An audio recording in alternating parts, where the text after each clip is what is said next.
하나님은 여러분에게 복이 되시는 분이십니다. 창세기 1장 27절 말씀에 보면 하나님이 사람을 지으시고 그들에게 복을 주셨다라고 할 때 그 복을 주신다는 말씀이 그냥 한순간에 복을 턱 던져주고 끝나는 것이 아니라 그때서부터 지금까지 계속해서 복을 주시고 계시는, 그래서 아직까지 완료가 안 된 미완료형의 단어를 사용하면서 계속해서 하나님이 복을 주고 계신다라고 하는 내용을 창세기 1장 27절 28절이 기록을 하고 있습니다. 그러니 사람이 태어나서 지금까지 살아오는 동안은 하나님께서 우리에게 복을 주시는 그 동안이었고 그 과정이었다라는 것을 알게 해줍니다. 그러한 내용을 아는 사람은 하나님을 예배하게 된다는 것을 성경은 우리에게 확인을 해주고 있습니다. 요한복음 4장 22절 말씀에 보면 너희는 알지 못하는 것을 예배하고 우리는 아는 것을 예배하노니 이는 구원이 유대인에게서 남이라. 하나님께서 나에게 복을 주셔서 지금까지 살아왔다는 것을 아는 사람은 하나님을 예배한다는 거예요. 모르는 사람은 예배하지 않지만 아는 사람은 예배한다는 거예요. 시편 147편 1절에 보면 할렐루야 우리 하나님을 찬양하는 일이 선함이요 찬송하는 일이 아름답고 마땅하도다. 하나님을 찬송한다, 하나님을 예배한다는 것은 우리 사람에게 있어서 마땅히 할 일인데 그것은 하나님을 어떤 분으로 아느냐 모르느냐에 따라서 달라지게 되는 것을 알게 해줍니다. 예배는 하나님이 사람에게 주신 복이다라는 것을 시편 65편 4절은 확인해 주고 있습니다. 주께서 택하시고 가까이 오게 하사 주의 뜰에 살게 하신 사람은 복이 있나이다. 우리가 주의 집 곧 주의 성전의 아름다움으로 만족하리이다. 그래서 시편 73편 28절에도 하나님을 가까이 하는 것이 복이다라고 말하고 있습니다. 하나님을 가까이 하는 것, 하나님의 얼굴을 보는 것이 복이다라는 것을 말하는데, 예배라고 하는 그 단어의 의미에는 하나님을 만나본다, 그런 만나서 얼굴을 배웁는다, 그런 뜻이 있단 말이에요. 가까이 한다는 뜻이에요. 그러니 여러분 한번 돌아보시길 바랍니다. 여러분 생애의 최고의 복이라면 무엇일까? 내 인생에 있어서 최고의 복이라는 것은 무엇일까? 그랬을 때 바로 하나님 앞에 서는 것이다 라는 것을 알게 해줍니다. 하나님 앞에 서는 것, 다시 말하면 하나님 앞에 얼굴을 보는 것이다. 그것을 예배라고 합니다.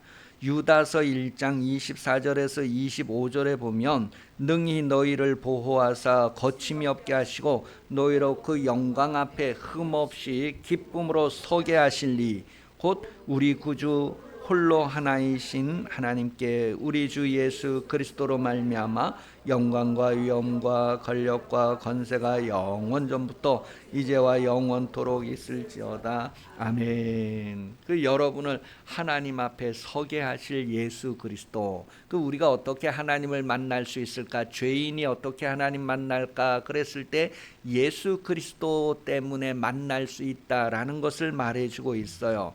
여러분도 육신의 삶을 돌아보면서 가장 행복할 때가 언제일까? 엄마 아빠 계시고 형제 자매 있고 아무도 아픈 사람 없고 다 하는 일들이 큰 무리가 없고 형통하는 것, 그런 것들을, 그럴 때가 가장 행복할 때다. 그래서 대부분 우리가 좋을 때, 그랬을 때 부모님이 계실 때, 그리고 우리가 일상생활할 때라는 거예요. 그러나 시간이 지나면서 병드는 일도 있고 힘들고 어려운 일도 있고 부모님이 떠나가는 일들도 있고 형제 자매가 다투고 흩어지는 일들도 있고 여러 가지 삶을 경험하게 됩니다.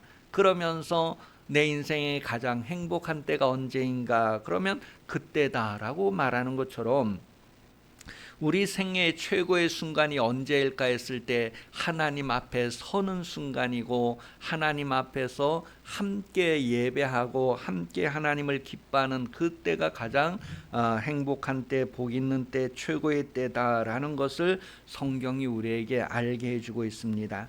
그러니 여러분 인생에 있어서 정말 생애 최고의 복이 무엇인가? 우리는 매일매일 그 매주 이렇게 하나님 앞에 서는 것, 그것이 복이다라는 것을 실감하면서 매일 여러분 자신을 하나님 앞에 세우는 삶을 사시기를 바랍니다. 매일 내 생활이 바로 하나님을 예배하는 생활이 되시기를 바랍니다. 그러니 사업장에 있든지 직장에 있든지 가정에 있든지 어디에 있든지 그 모든 순간들이 내가 하나님 앞에 서는 순간들이 되도록 여러분 삶을 구별할 수 있기를 예수님 이름으로 축복합니다.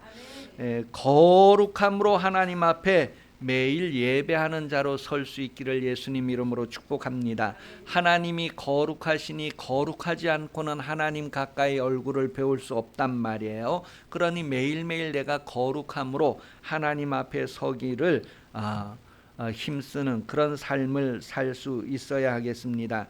우리가 찬송한다, 감사한다, 예배한다, 그런 것들은 준비나 연습이 아니라 그것이 바로 실상이라는 거예요. 그것이 바로 실제라고 하는 것입니다.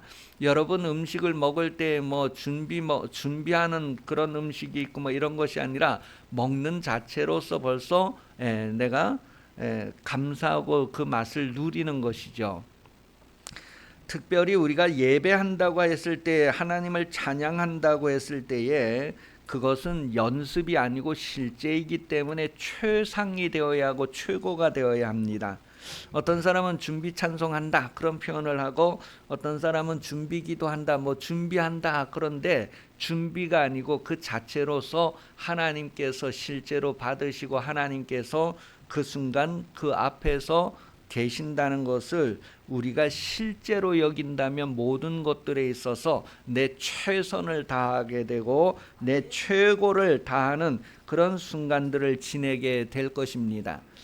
그러니 여러분 인생에 있어서 가장 중요한 것, 우리가 교회에서 교육을 한다고 했을 때에도 가장 중요한 것이 무엇인가? 그러면 바로 예배를 교육하는 것, 예배가 가장 중요한 것이다. 그래서 예배라고 하는 것은 내 삶이다라는 것을 말해줍니다. 예배는 내 삶이다. 내가 살아있는 동안 모든 순간들이 하나님 앞에 서는 순간들이 되어야 하지, 어떤 때는 감추고 숨기는 순간이 있고 이런 것이 아니라 항상 하나님 앞에서의 삶이 되는, 그래서 꺼리낌이 없고 뭔가 이렇게 숨기고 싶은 것이 없는 그런 삶을 사는 것이 바로 예배요. 그 삶이 여러분들에게 이루어지기를 예수님 이름으로 축복합니다. 삶이라고 하는 것은 부모가 그렇게 살아야지 자녀도 그렇게 산다는 거예요. 그래서 얼룩소가 왜 얼룩소냐 하면 엄마 소가 얼룩소이기 때문에 그 밑에 소들도 얼룩소가 되는 것처럼, 삶을 살 때 부모가 그와 같은 삶을 살면 자녀도 그와 같이 된다는 거예요. 개가 갈 때 자식을 보고 야 한번 걸어봐. 그런데 이 개가 옆으로 가니까 옆으로 가지 말고 앞으로 똑바로 걸어봐. 엄마가 하는 대로 해봐. 그리고 엄마가 걸어줘. 엄마가 모범을 어떻게 보여요? 엄마 개가 옆으로 가니까 아들 개도 옆으로 가고 딸 개도 옆으로 가고 딱 옆으로 가는 거예요.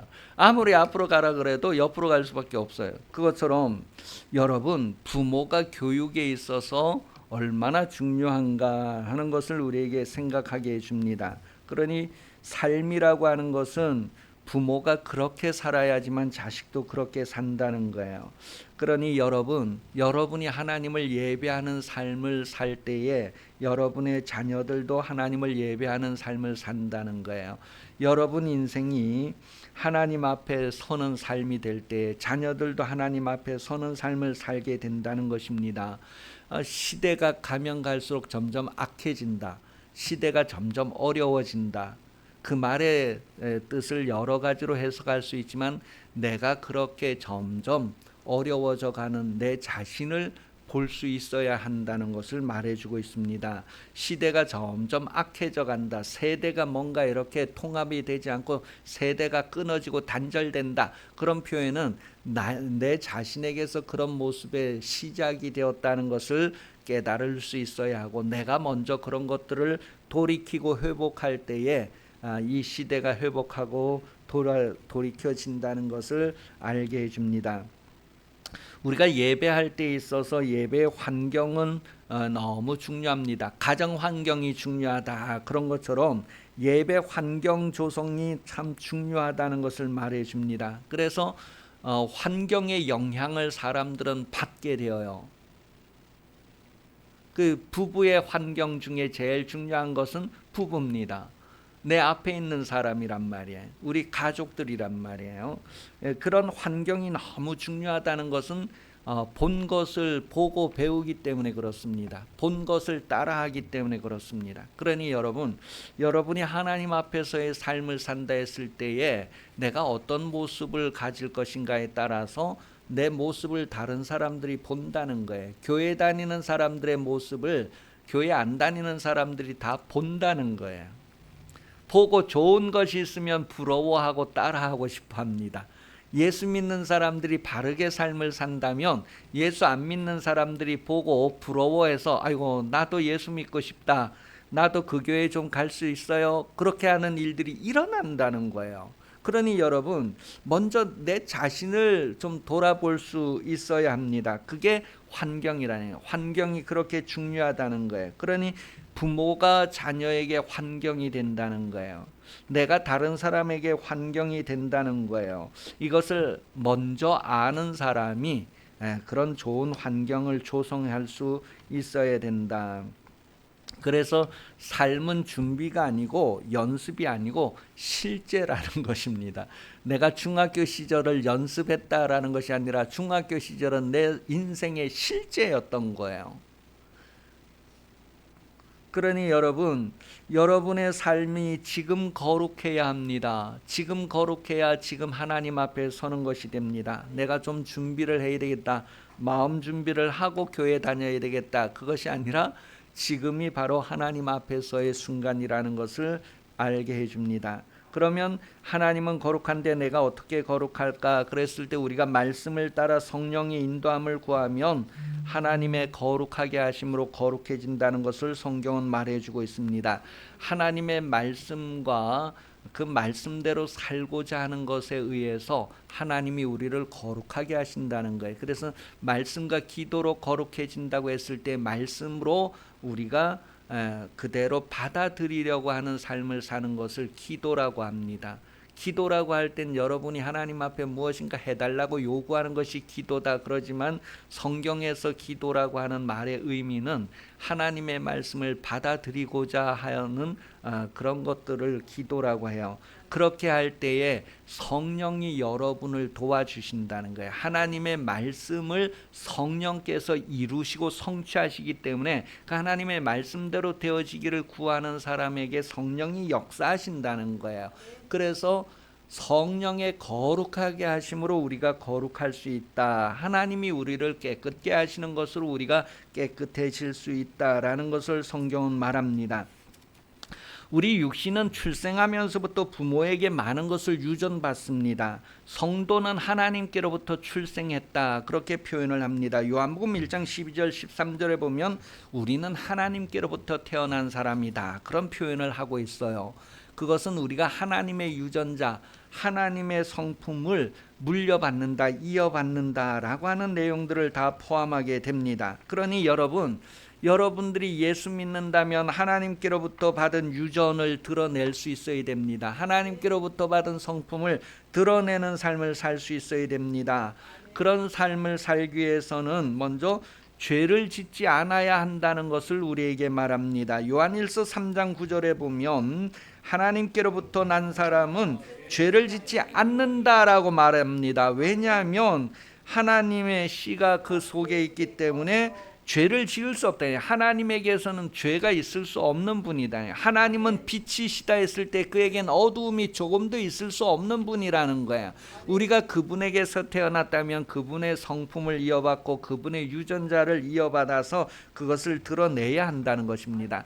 여러분, 죄하면 어떤 생각이 듭니까? 죄라고 하는 것은 여러 가지로 표현할 수 있어도 성경에서 죄라고 할 때는 하나님 말씀대로 살지 않는 것을 죄라고 합니다. 하나님의 말씀을 떠나가는 것, 말씀대로 정직하게 살지 않고 빗나가는 것을 죄라고 합니다. 죄를 짓지 않는 것이 바로 하나님의 유전자, 하나님의 성품을 이어받아서 드러내는 것입니다. 또한 사랑해야 된다라고 하는 것인데, 사랑은 하나님의 성품, 하나님의 유전자를 이어받아서 나타내는 것을 말해요. 사랑하지 않는 것은 미워하는 것인데, 여러분 미워해 본 경험이 있습니까? 여러분 미워할 때의 이유가 하나만 있나요? 두 가지만 있나요? 세 가지만 있나요? 미워하는 사람에게 왜 미워하냐고 물으면 여러 가지 이유를 댈 수가 있어요. 그런데 그 여러 가지 이유가 내 눈에 보여지는 것은 내가 사랑하지 않기 때문에 그렇습니다. 사랑하면 모든 것이 덮어지고 가려지게 됩니다. 그래서 결혼한 사람들은 나중에 얘기해서 물어보면 내가 그때 눈이 가려져서 결혼했다, 이런 표현들 들어보잖아요. 그죠? 경상도 말로 뭐라고 해요? 눈깔이 삐서 결혼을 했다, 그렇게 얘기한단 말이에요. 그게 가려졌다는 게, 왜냐하면 사랑을 하면 남의 허물이 덮어지고 가려지는데, 우리가 여러 가지 이유로 미워할 때 그 여러 가지 이유를 내가 가지게 된 것은 이미 내가 그를 사랑하지 않기 때문에, 그래서 사랑하기에는 너무 먼 당신이 되는 원인이 나에게 있다는 것들을 생각하게 됩니다. 그러니 이 미움의 정당성을 주장한다면 그것이 바로 죄입니다. 죄. 내가 이 사람을 미워하는 것은 다 이런 이유가 있다라고 하는 것이 바로 죄라는 거예요. 죄. 그러니 우리가 죄를 짓지 않기 위해서는 뭐예요? 사랑해야 된다는 것을 얘기해 줍니다. 또 하나님께로서 난 사람은 바로 죄를 짓지 않아야 되고 사랑해야 되고 세상을 이겨야 한다라고 말하는데, 요한일서 5장 4절에 보면 무릇 하나님께로부터 난 자마다 세상을 이기느니라. 세상을 이기는 승리는 이것이니 우리의 믿음이니라. 세상을 이긴다라는 것은 우리가 세상에서 여러 가지 일들이 일어나는데 그 일들을 어떻게 해결할 수 있을까 했을 때에 우리 사람의 힘으로 능력으로 해결되는 것이 아니라 믿음으로 해결된다는 것을 말해줍니다. 믿음이라고 하는 것은 여러 가지 일들이 일어나는데 그 여러 가지 일들의 영향을 그대로 받아들이는 것이 아니라 그 여러 가지 일들 가운데에서 하나님을 믿는 믿음으로 그 여러 가지 일들을 이길 수 있다는 것을 말해주는 거예요. 그러니 이 교회는 음부의 권세를 이긴다 했을 때 이 교회가 세상에서 일어나는 그 모든 권세, 그 능력들을 다 이길 수 있다는 것을 말해주는데, 그러한 내용을 마태복음 16장 16절에서 17절까지 보면 교회가 음부의 권세를 이기는 것을 예수님께서 말씀을 하셨어요. 그러니 교회는 패배하고 실패하는 것을 선택하지 않고 승리하고 이기는 것을 선택해야 됩니다. 그럼 어떻게 하면 선택하는 걸까? 기도라고 하는 것은 바로 승리를 선택하는 것입니다. 이김을 선택하는 것이에요. 기도하는 사람이 실패하기 위해서 기도하는 사람이 있을까요? 어떤 일에 좌절하기 위해서 기도하는 사람이 있을까요? 하나님의 말씀은 실패나 좌절이 없고 다 승리하고 이기는 것으로 우리에게 주어진다는 거예요. 우리가 그것을 선택하는 것을 기도라고 합니다.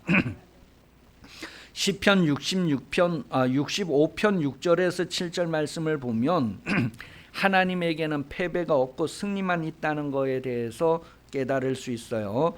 주는 주의 힘으로 산을 세우시며 권능으로 띠를 띠시며 바다의 설렘과 물결의 흔들림과 만민의 소유까지. 제 이름이 정성진인데 그 이룰 성자에 진짜는 누를 진짜를 씁니다. 누른다는 거예요. 그게 그래서 제 이름을 풀 때 이제 하나님의 뜻을 이루고 마귀의 일을 이제 누른다, 그렇게 이제 해석을 해요. 더 좋은 해석이 없죠. 여러분, 여러분의 이름의 해석을 원하신다면 저한테 오시면 제가 알려드리겠습니다.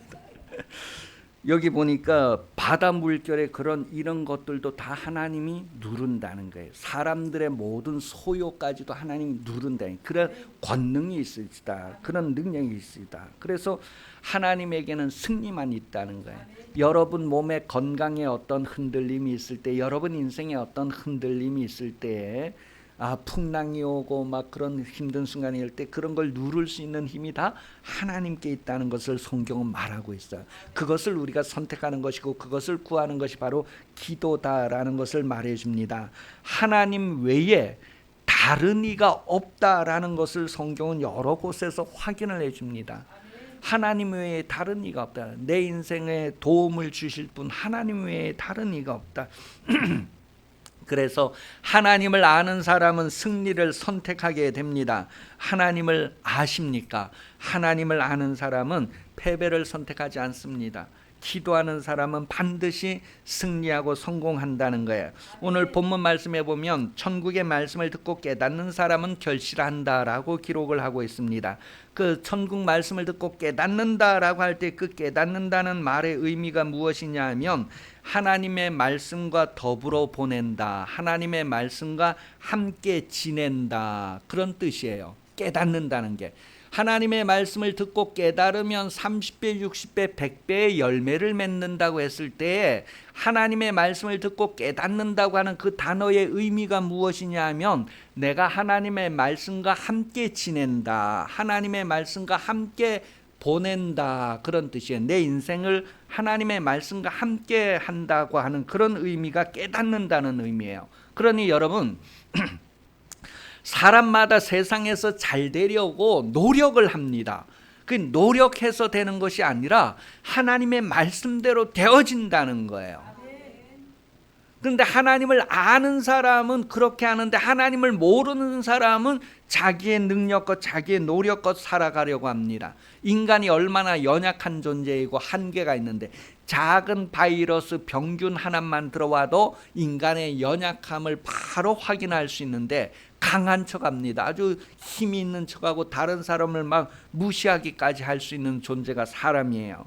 그런데 하나님의 말씀을 따라서 하나님의 말씀과 함께 가는 그 인생이 바로 깨닫는 인생이고 30배, 60배, 100배의 결실하는 인생이다라는 것을 오늘 본문이 말해줍니다.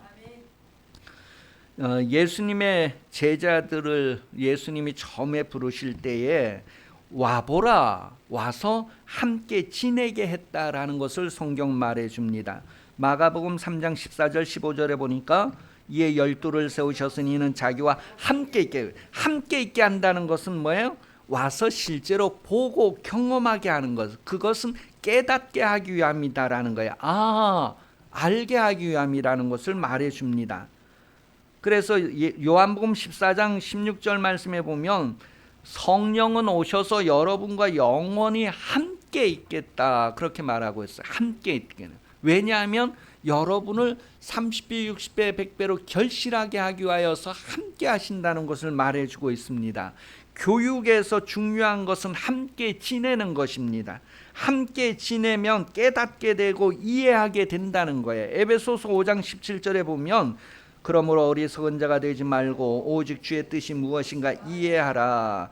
이때 무엇인가 이해하라, 그 말의 뜻이 무엇이냐면 바로 말씀과 함께 지낸다는 뜻이에요.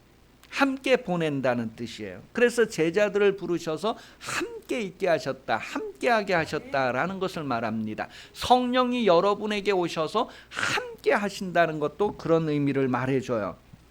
그러니 여러분, 교육이다라고 하는 것은 삶이지 이론이 아니다라는 거예요.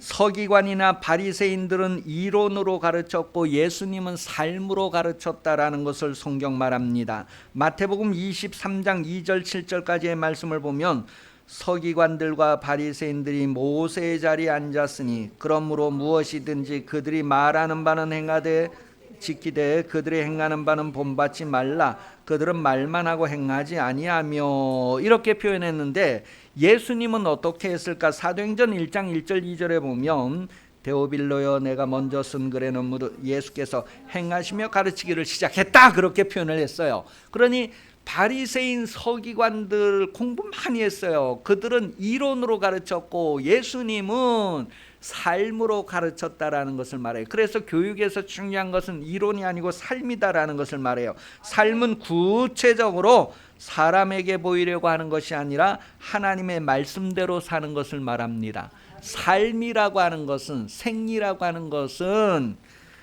구체적으로 사람에게 보이려고 하는 것이 아니라 하나님의 말씀대로 사는 것이다 라는 것을 말해요. 그래서 마태복음 6장 1절에서 13절까지의 내용을 보면 사람에게 보이려고 그들 앞에서 너희의 의를 행하지 않도록 주의하라, 그런 내용. 우리는 사람 앞에서 살려는 것이 아니라 하나님 앞에서의 삶을 살고자 하는 것이다. 하나님 앞에서의 삶을 살기 위해서 예수님이 그 밑에 보면 이제 기도를 가르쳐주는 내용이 이어서 나와요. 곧 주기도문의 그 흐름을 보면 먼저 하나님의 명예를 구하고 하나님의 다스림을 먼저 구하고 그 다음으로 일용할 것들을 구하고 그리고 악에 빠지지 않기를, 그 내용은 바로 하나님에게서 떨어지지 않기를 구하는 내용입니다. 악에 빠진다는 것은 하나님에게서부터 떨어져 나간다는 뜻이에요. 그러니 여러분, 죄 그 주기도문에 보면 죄의 문제를 얘기를 해요. 몇 절에 나오죠? 쭉 내려가서 주기도문 가르쳐 주는 게요. 12절에 나오죠. 우리가 우리에게 죄 지은 자를 사하여 준 것 같이 우리 죄를 사하여 주옵소서. 죄라고 하는 것은 먼저 남의 허물을 덮어주는 것이고 가려주는 것입니다. 여유가 있을 때 덮어주고 가려주지, 여유가 없으면 뭐야? 나만 그러냐, 너도 그런데 이러면서 막 찔러내고 들춰내고 뭐 그렇게 된단 말이에요. 그 죄라고 하는 것은 남의 허물을 들춰내는 것입니다. 나의 허물을 드러내는 거예요. 그래, 가려주는 것. 그런 죄를 사하여 준 것 같이, 내가 다른 사람의 죄를 덮어준 것 같이 나의 죄도 덮어주세요. 그런 기도를 얘기하는 거예요. 용서하는 삶을 말하죠. 그 다음에 시험에 들지 않는 이야기를 해주고 있어요. 우리를 시험에 들지 않게 마옵소서. 시험이라는 것은 선택의 기로에서 말씀을 선택하지 않는 것을 말해요. 그러니 선택에 내가 하나님의 말씀대로 살 것인가 아니면 당장 급한 대로 살 것인가 했을 때 선택의 기로에서 말씀을 선택하지 않는 것을 우리가 시험에 든다라고 말하는, 시험이라는 것은 지금 선택의 기로에 있다고 하는 의미입니다. 여러분은 선택의 기로에서 항상 하나님의 말씀을 선택하시기를 예수님 이름으로 축복합니다. 악이라고 하는 것은, 악의 수가 없어서 할 때 악이라는 것은 하나님을 떠나고 배반하는 것을 말합니다. 곧 마귀의 말을 듣는 것을 얘기해요. 에덴 동산에서 그와 같은 일이 있었던 거예요. 이러한 삶은 이론으로 가르쳐지는 것이 아니라 삶으로 교육되어지는 것이다라는 거예요.